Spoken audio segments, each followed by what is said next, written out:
Language interpreter. Now, Kenya's healthcare system faces a staggering funding gap in the light of the US donor funding cuts. The Ministry of Health has told Parliament that at least 59 billion shillings will be needed to fund the affected programs, meaning that the health budget for this year will have to go up. But what does this mean exactly? NTV's Helen Aura puts it into context.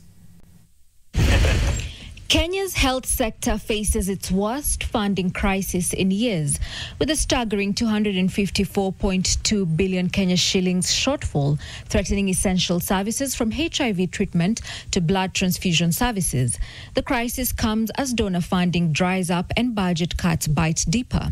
This year's health allocation dropped by 14.2 billion Kenya shillings to 126.7 billion, marking a significant decline from last year's 145.1 billion budgetary allocation. In the wake of the recent donor funding cuts and policy budget proposal, the State Department of Medical Services now says they need more money. Resource requirement for financial year 2020-25, 2026 is Kenya shillings 426.8 billion against an allocation of Kenya shillings 172.6 billion in the BPS. This comprises of Kenya shillings 145.1 billion in recurrent and Kenya shillings 27.5 billion in development, reflecting an overall funding gap to the State Department of Kenya shillings 254.2 billion.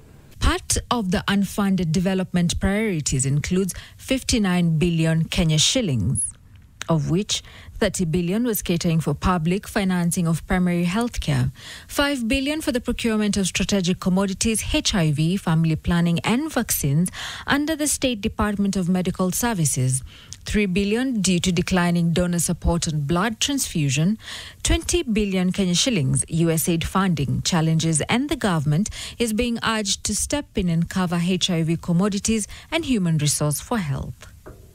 The State Department is overstretched due to many activities being undertaken in implementation of the universal healthcare coverage and transitioning of the social health authority. These funds are required to meet the day-to-day operations of the State Department. The pullout of donor funding in the country has largely exposed the gaps in the health sector. Despite the Ministry of Health saying there will be a seamless transition, the ministry is now seeking for an increased budgetary allocation to help bridge the funding gap. Helen Aura, NTV.